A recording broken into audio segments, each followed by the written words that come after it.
off on Wednesday. This chapter deals mostly with the idea of Hellenism or Hellenization, and yes, you do need to know what this means.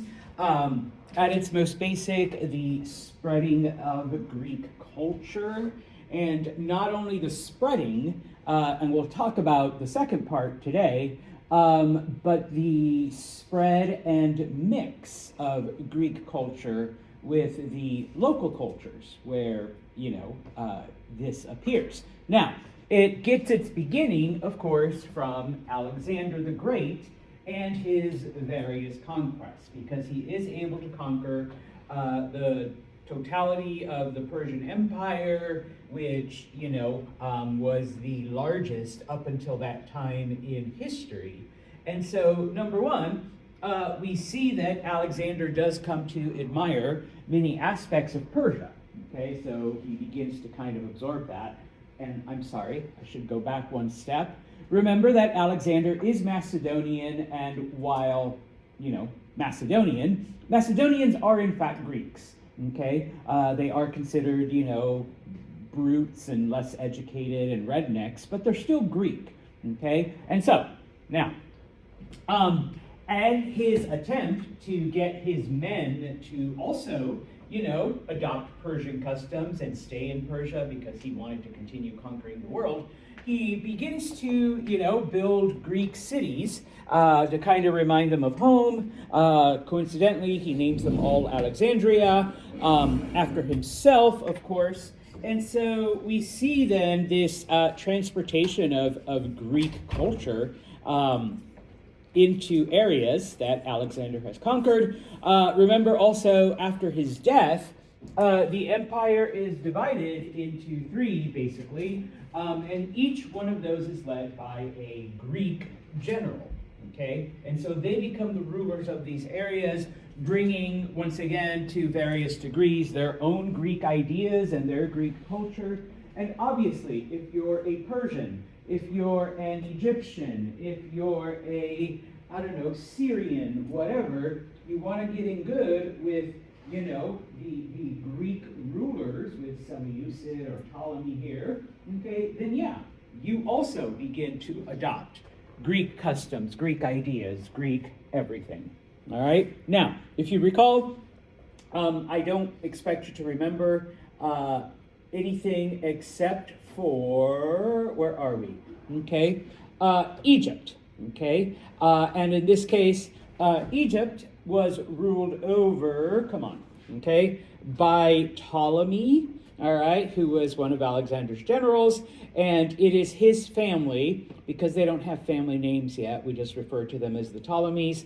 It is his family that rules Egypt up until Egypt becomes part of Rome, so for the next 300 plus years, and that is basically Cleopatra's family. So while Cleopatra, yes, beautiful woman, all this other stuff, she happens to be, I guess, Greco-Egyptian, all right? A little bit of Greek, a little bit of Egyptian, okay? So now, and the reason why, the next reason why we are going to focus on Egypt, all right, and why I expect you to remember, Egypt under Ptolemy, Cleopatra, that stuff, is because this is where we see not only a big time mixing of Greek ideas, Greek philosophy with Egyptian, but many of those ideas are then borrowed and used in other cultural things, okay? And so,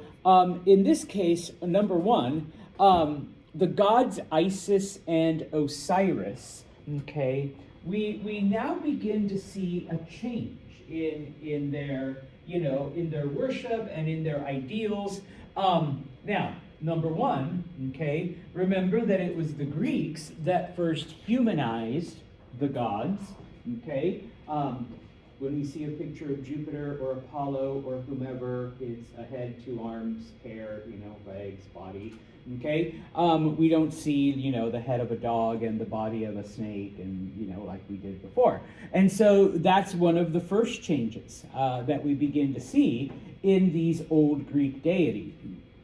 Egyptian deities. I apologize. Okay, some of the other things. Okay, for example, the goddess Isis begins to absorb the traits of many of the Greek goddesses, So, while Artemis might have been, the goddess of the hunt, okay, suddenly Isis also becomes, goddess of the hunt, and Aphrodite, the goddess of love. And so Isis begins to absorb also some of those qualities as well, okay? We begin to get then, by mixing the ideas that the Greeks had and the Egyptians had, number one, this concept and idea of personal salvation, that you are the one responsible, okay? Mixing the idea of, you need your body in the afterlife. There is an afterlife. And how do you guarantee that?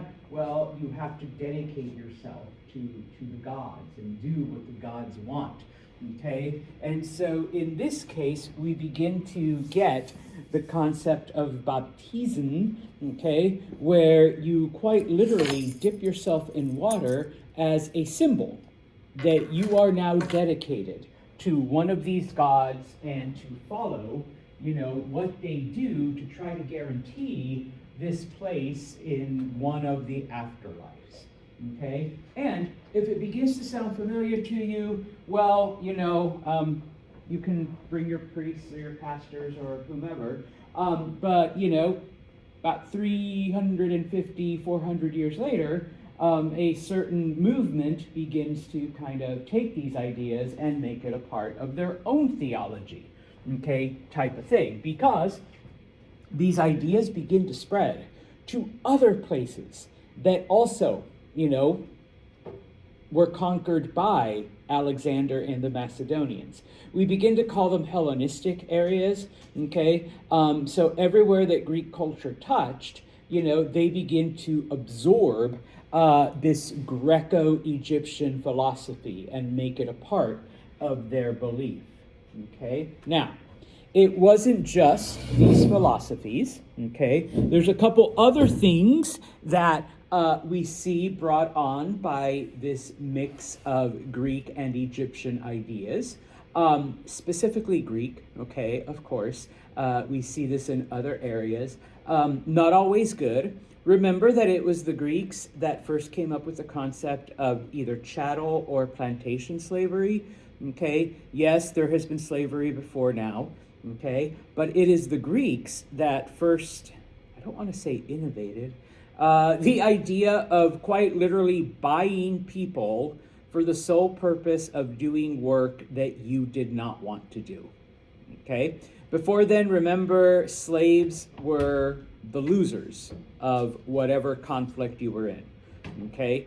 And, you could have been a baker, you could have been a stonemason, you could have been the greatest piano teacher. I don't think they had pianos, but I'm making shit up.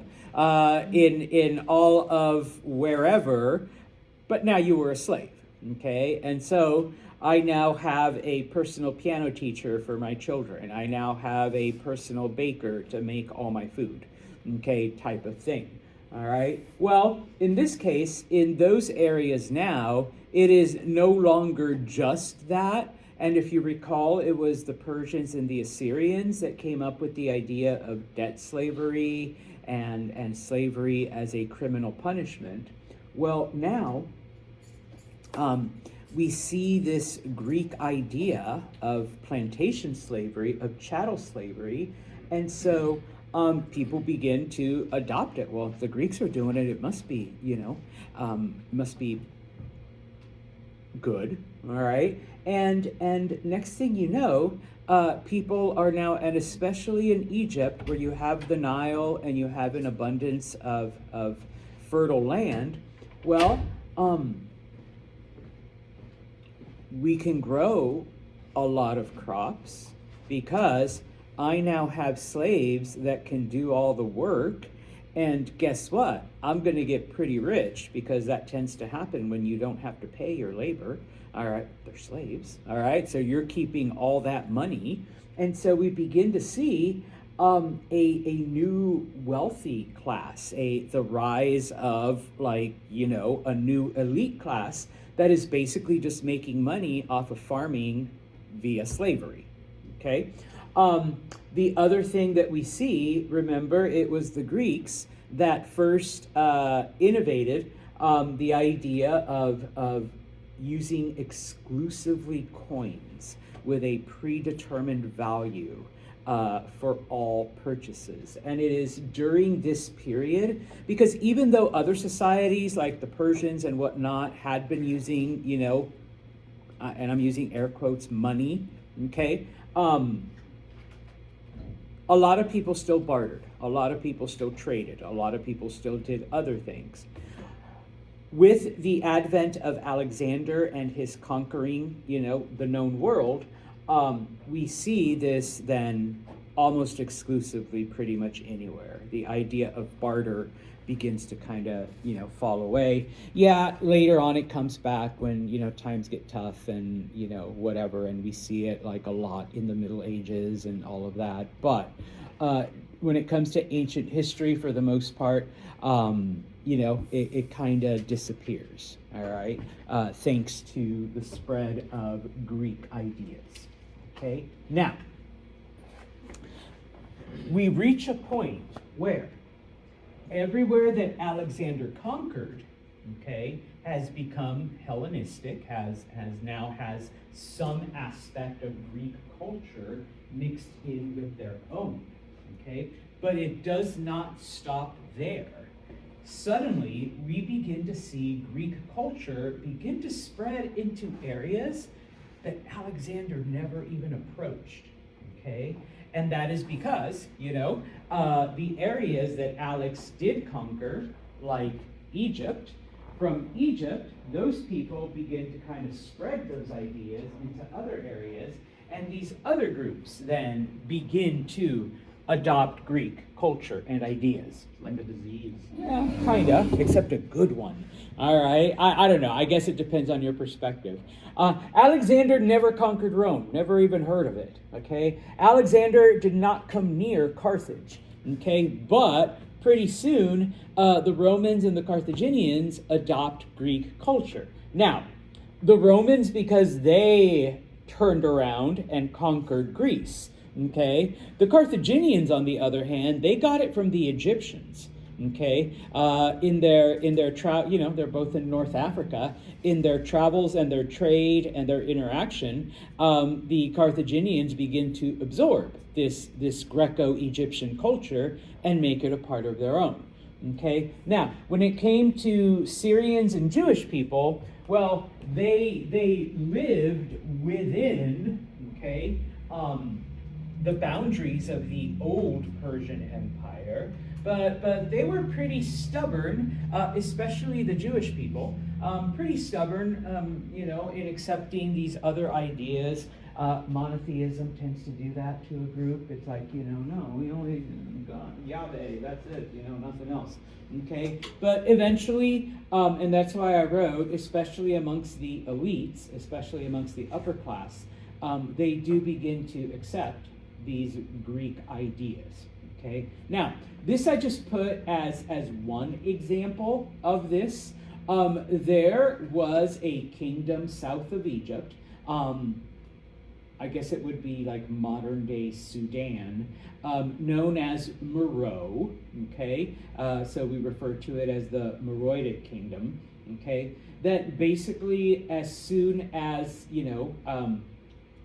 Alexander invades, Ptolemy takes over, and Ptolemy and his family start infusing Greek culture into all aspects of Greek society, mixing those philosophies, mixing the ideas.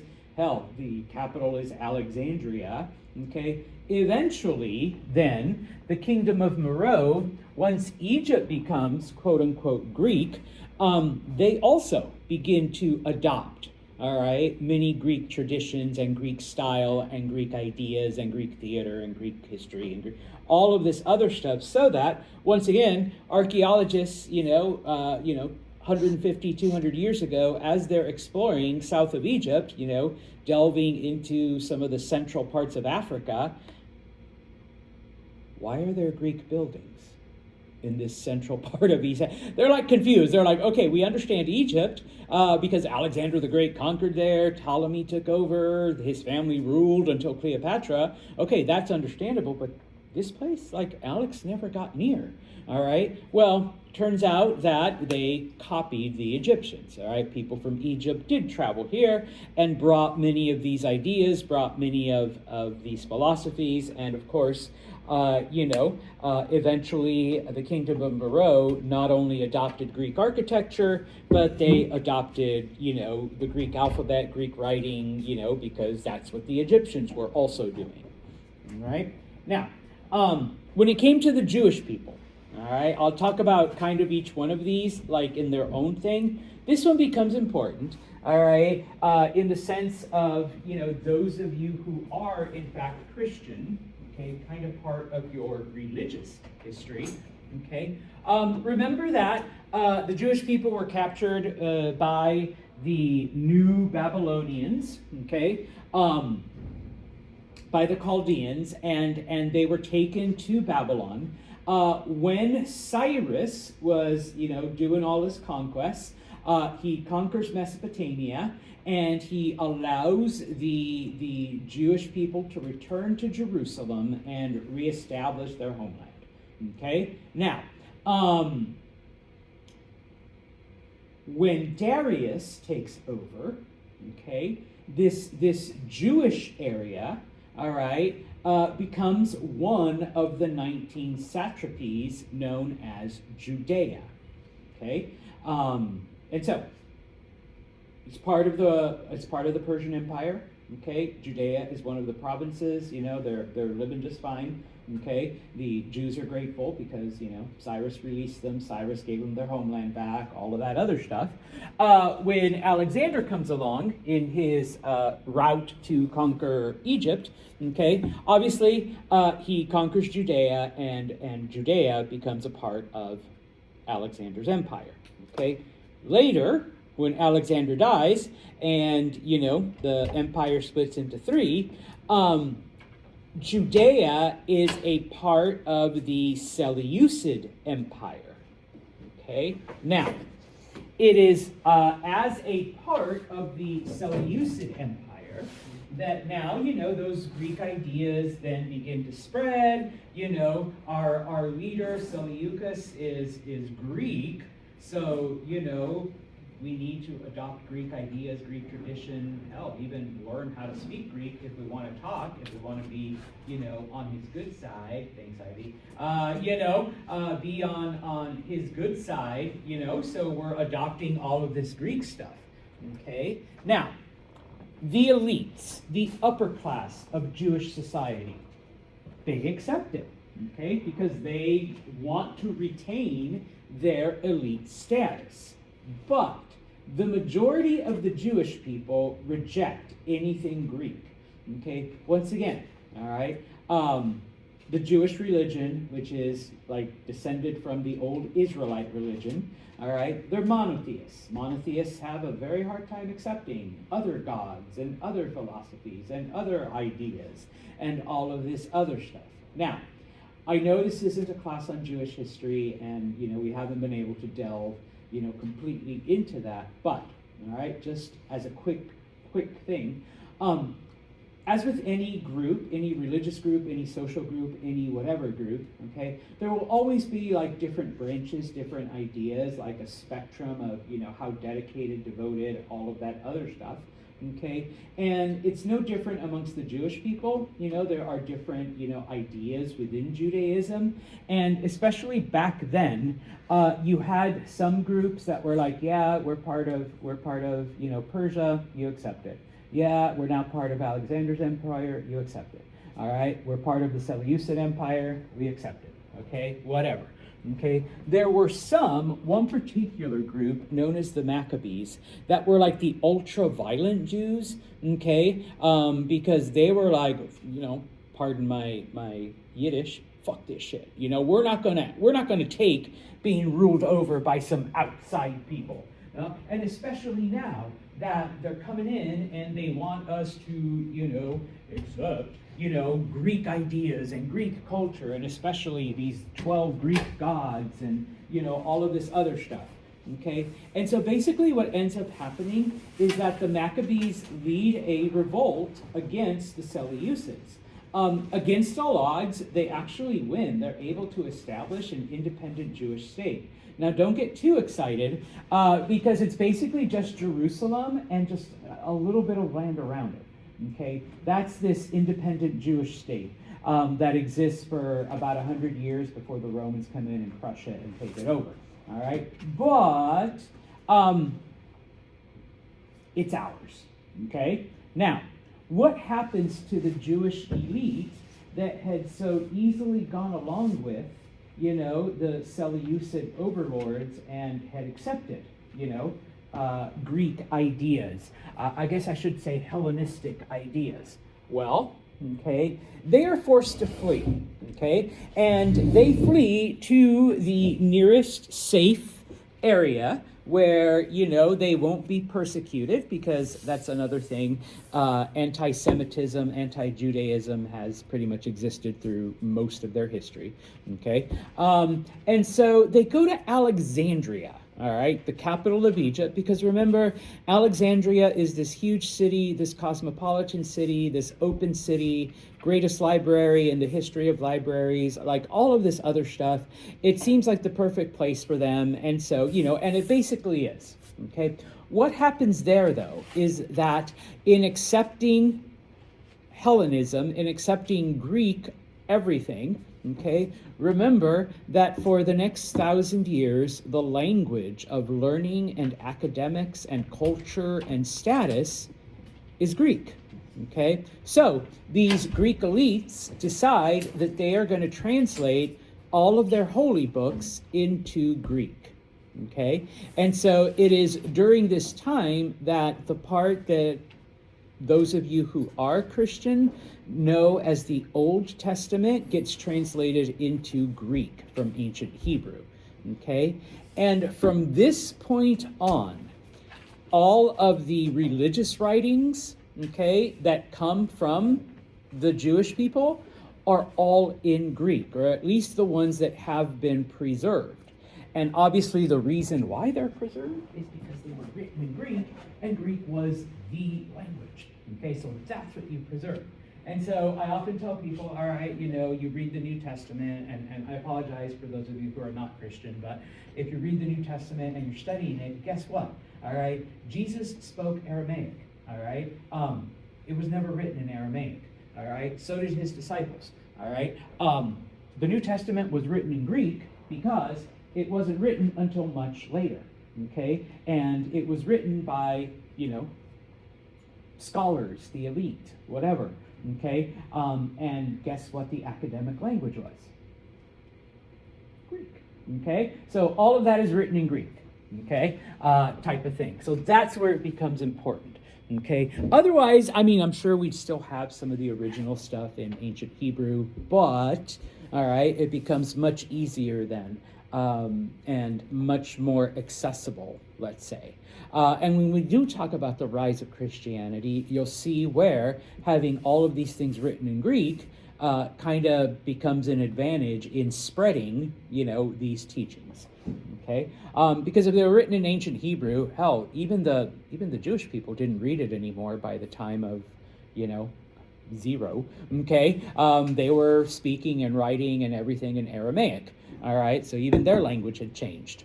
So yeah. Okay. Now, let's look at Rome once again, an area that Alexander never conquered. All right, he never went to Rome. Okay. Now, just to give you a background, but don't worry, because chapter, this is 6, 7, all right, the next chapter, we actually deal with Rome, all right, it's all Rome, so we'll go into this, but Rome is founded, Rome does its shit, okay, and around the year 330, okay, is when the city of Rome begins to conquer the areas around it, all right, it begins to unite Italy, all right, now, For the longest time, Rome was basically an independent city-state, similar to the Greek city-states, okay? Except that the government of Rome was completely different, okay? It never became a kingdom, all right? Okay, in its earliest history, they had kings, but they gave them up almost right away, okay? So it never really becomes like this big kingdom, okay? And they don't become a democracy, or at least not a true democracy, the way Athens and other Greek city-states became, okay? What Rome became was a republic, which is a type of democracy where you don't actually vote for the issues, you vote for representatives. And those representatives make all of the decisions, okay? We'll talk about this more in the next chapter, but as Rome begins to conquer all of Italy, these Roman ideals, all right, this republican ideal is spread throughout, the areas that they conquer. Now, once they've conquered Italy, they begin to conquer other places. One of those is Greece, okay? By now, all right, Antigonus and his empire, or his kingdom, have collapsed, all right? And so the Romans, take over. Now, the Romans are completely enthralled with Greek culture and Greek architecture and Greek philosophy and Greek everything. They're just like, holy shit, this is awesome. How did we not come up with this ourselves? Okay? And so, I guess you can say they kind of tried to gaslight their own people and themselves, because what they do is they adopt pretty much every aspect of Greek culture, but then they just rename it, all right? So for example, the gods, they adopt the gods. They don't even bother changing them or anything, but we got to give them Roman names. We can't, this way everybody thinks they've always been Roman. So Zeus becomes Jupiter, Poseidon becomes Neptune, Hephaestus becomes Mercury, and Aphrodite becomes Venus, and so on and so on and so on. Okay, Cronus becomes Saturn, and yeah. And if anything's like going off, yes, all of our planets are named after the Roman gods. Okay, they all have Roman god names. All right, now that wasn't enough. Okay, now I can't get into because Greek theater, Greek philosophy, Greek architecture, all of that also affects Rome. The Romans begin to adopt all of theirs. And if you've ever noticed, like Santos, like these things, they look both Greek and Roman. Yeah, they do. All right, because they took it from the Greeks, made one or two tweaks to it, and now it's a Roman column, and now it's a Roman building. Okay, type of thing. All right, now. Okay, we now worship the Roman gods. They've always been Roman. We now have Roman buildings. They've always been Roman. We got to change our origin story too. We got to gaslight that as well, because if you know the original origin story of Rome, it didn't quite go with this whole idea that no, we're just as civilized and upper class and bougie as the Greeks were. Okay, yeah, the original story makes us look pretty tough, all right, but we don't want that anymore. That's not the image we want to have. We want to have this sophisticated image. Okay, and so the statue on the left, you can find it in Rome today. The real Rome, the one in Italy, although someone tells me there's a replica in the fake Rome over here somewhere. Some restaurant has it. That is a she-wolf, and the two babies underneath are Romulus and Remus, twin brothers. According to legend, or the old legend, Romulus and Remus were abandoned in the forest, and they are found by a she-wolf. And the she-wolf nurses them, and she raises them. Okay.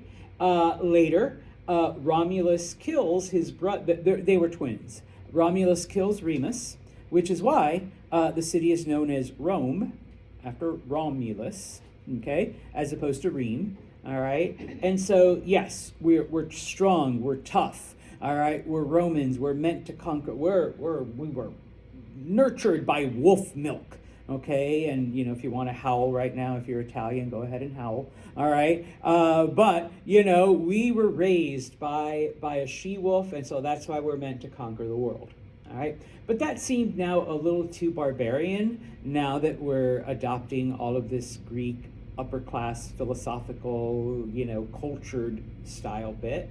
So they changed the origin story of Rome to this, okay? You got to go back to the Trojan War, okay, where the Greeks fought the Trojans. And even though, you know, it was the city of Troy, they were also Greek, all right? They were one of the Greek colonies that was on, you know, in Anatolia, all right? And amongst the stories, there was a Trojan prince named Aeneas. I know, you didn't read about him in the Iliad or the Odyssey, but he was there, okay? He was, trust us. We're trying to gaslight you, all right? He was there, okay? And he was actually half god. His dad was a Trojan prince, but his mom was Venus, okay? We got to use the Roman name, but Aphrodite, okay? And so Aeneas was half god, was a demigod. And so on the night of the Trojan horse, you know, when the Greeks snuck inside the horse, and then they came out and destroyed and killed everything, okay? Venus went to her son and said, kid, you got to get out of here, all right? Troy is over. You need to start a new life somewhere. And so she helped him, along with his family, escape through a hidden secret back door that nobody else knew about, except for Venus, because she's a goddess, okay? And so, gets on a boat and basically sails to Italy. It's another one of those 10-year journey type of things. It takes a while. You know, trials and tribulations and sirens and mermaids and dragons and sea monsters and all of this other stuff.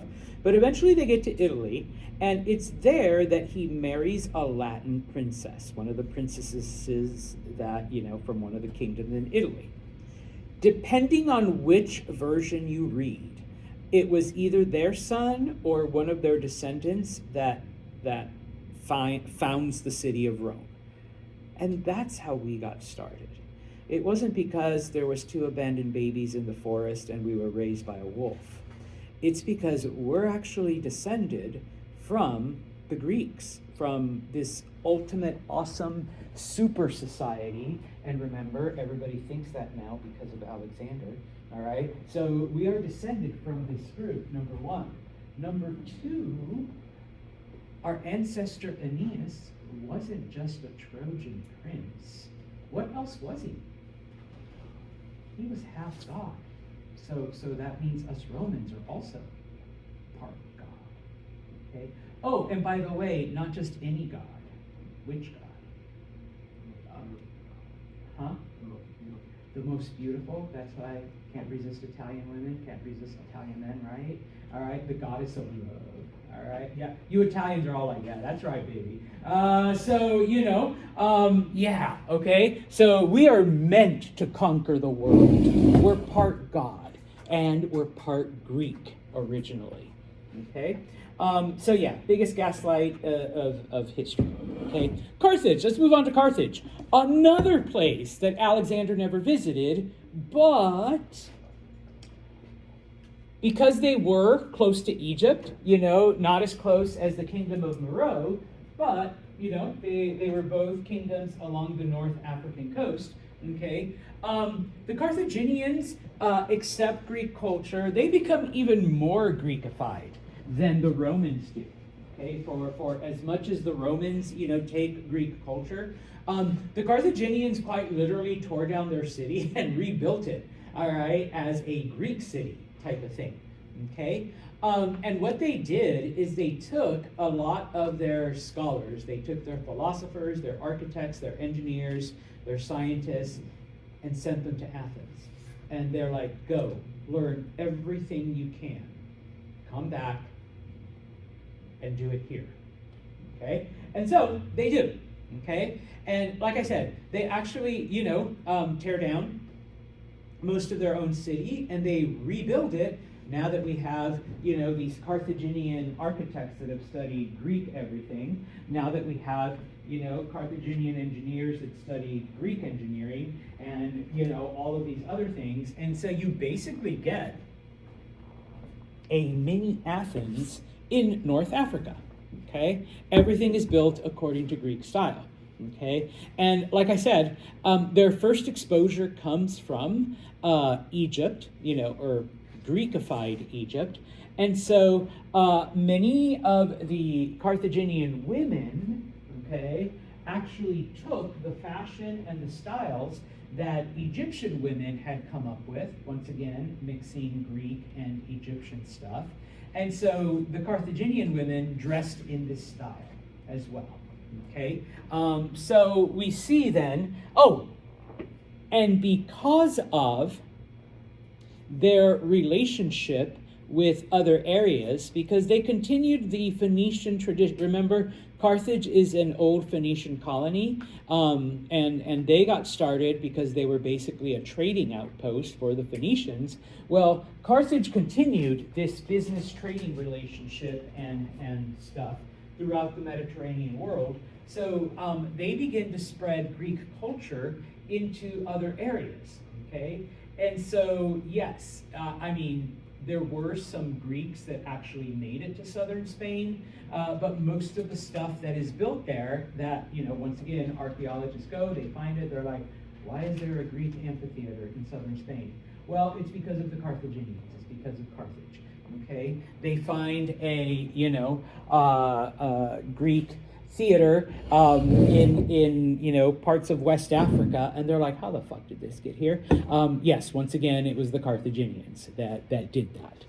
Okay, and so leads me to my original point.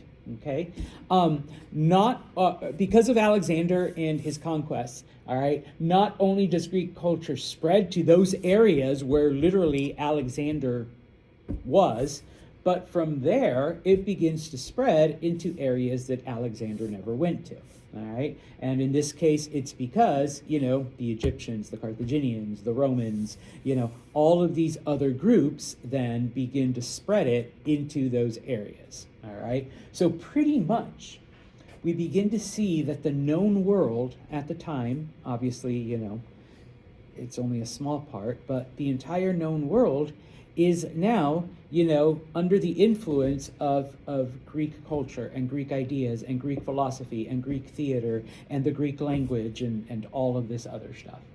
Okay? Now, I don't know why I put that there. Okay? But let's look at some, we've gone west. We've gone into Africa. We've gone into, parts of Europe and Greece itself and all of that stuff. But remember, Alexander made it all the way to India. Okay, so in the east. All right. Why did Alexander stop? Just as a reminder. His men. What about his men? They were lonely. Yeah, they were lonely. They were sad. They were homesick. They didn't want to keep fighting. All right, 10 years. That's a long time to be at war. That's a long time to be away from home. All right. They wanted to go back. Okay. So remember that. Alexander does conquer the area that today is known as Afghanistan. The geography of Afghanistan is very mountainous. It's literally up on a plain, on a plateau. And so to get there, you actually do have to, climb and cross through several mountain passes and whatnot. Okay. Now, not all of those were suitable for an army to go through. And so Alexander actually has his engineers carve passes through the mountains, through the hills, so that the army can make it in, and they eventually do conquer the area that is today Afghanistan. Okay? Well, Alex dies, the Greeks retreat, okay? It's not like you can undo carved mountain passes. Those remain, and those become important, number one, because other groups now begin to use them in their travels and in their migrations and whatnot. But number two, and probably most important, it becomes the foundation of what we will call the Silk Road, which for hundreds of years is the main, I guess, pipeline for goods from the Far East, from places like China and Japan, to go to places like Persia and then eventually Europe, okay? The part through Central Asia uses these passes that Alexander carved in his conquests, all right? So, well, we'll see how Greek culture influences that area, but for now, all right, basically, because of Alexander's conquests, we get this foundation, we get this road, we get these trails that become important, you know, for, oh my God, a little over 1,000 years, okay, when it comes to trade, all right? Actually, it isn't until Europeans try to find an ocean route that the Silk Road becomes basically obsolete, all right? Now, after Afghanistan, he enters India, okay? Once again, okay? Now, Alexander defeated the Indian armies, and eventually he turns around and goes back. Like Shane told us, his men were tired, his men were homesick, and so he goes back, all right? There was a man named Chandragupta Maurya, okay, who was not part of the warrior class, so he wasn't actually fighting, but he watched as Alexander's armies came in, defeated the Indians, and then left, okay? Now, because these armies were defeated and Alexander was gone, there was a power vacuum, quite literally, okay? And so Chandragupta basically raises an army of followers, and he is able to conquer what is called the Magadha kingdom, okay, which is where he lived. If you recall, the Indians were not united. They were all separate, you know, little groups. Some of them were kingdoms, some of them were oligarchies, okay, and stuff like that. So he's able to take over the kingdom where he lives, and he declares himself king, and then he goes out and starts conquering some of the other kingdoms in northern India, okay? And so this eventually becomes, it's named after him, the second part of his name, Maurya, it becomes the Mauryan Empire, okay? Now, it's basically just northern India, okay? But, all right, because the warrior class had been mostly decimated by the defeat at the hands of Alexander, Chandragupta is able to, you know, quite easily take over these areas, okay? Now, the other thing that helps him gain control is, number one, there are iron deposits in the foothills of the Himalayas, which is where most of his kingdom starts, okay? And what do we use iron for? Everything. But you're a war machine, Shane, so what are you using it for? Elephant stuff and swords and weapons, iron that maybe, you know, a southern Indian kingdom or a central Indian have no access to, so you're able to quickly overwhelm. All right, and yeah, there are elephants in these areas, and so yes, even though they didn't work against Alexander, he knows that other Indian militaries, they're kind of afraid of them, so he's able to use war elephants in his conquests, okay? Now, we don't know a lot about Chandragupta, okay? We think that he was part of the merchant/farmer class. All right, that's the middle Varna. So he wasn't a part of the warrior class. So how is he able to lead an army? How is he able to take over so much? Well, remember, because he wasn't actually out there fighting Alexander, he observed, he watched, and he saw the strategy that Alexander used against the warrior classes. And he's like, if I can get enough people and if I can teach them, I can do that too. All right? And he was right. He actually was able to do it. All right? The people that he brought under his command, he was able to teach them Alexander's strategies. You know, in this case, using the phalanx and armored cavalry. And oh yeah, this is where all that iron ore now becomes pretty handy, because I can give my soldiers shields, I can give my soldiers swords and weapons. Some girl dropped something. You know, I can give them, you know, those 18-foot long whatevers, okay? And so, this becomes South Asia's first empire, okay? Because they do continue, all right, to conquer more than just northern India, okay? This is also the time when, and it is because of Alexander that it's called India. The river was already the Indus River. Everybody referred to it as the Indus River. India is basically just a Greek word that means the other side of the Indus River. Okay, so we basically just call it that. All right. Now, he takes over Magda, which is Magadha, which is his own kingdom. He takes over other areas in northern India. He doesn't quite turn south yet. He decides, okay, Alexander's gone, so that means all of that must be really weak. I've heard rumors that his empire kind of fell apart because he had no heir and his 3 generals were fighting each other. So he tries to conquer the Seleucid Empire. He invades, okay? He is defeated by the Seleucids, by the Seleucid Persians. The Seleucids are like, you attack us, we attack you. So they send an army into India, but Chandragupta is able to defeat them, okay? So it's basically a draw, all right? And I will end today with this, okay? Because what ends up happening is that the Seleucids and the Indians under Chandragupta, they sign a peace treaty, okay? They're like, okay, you know what? We won't try to conquer you again. You don't try to conquer us.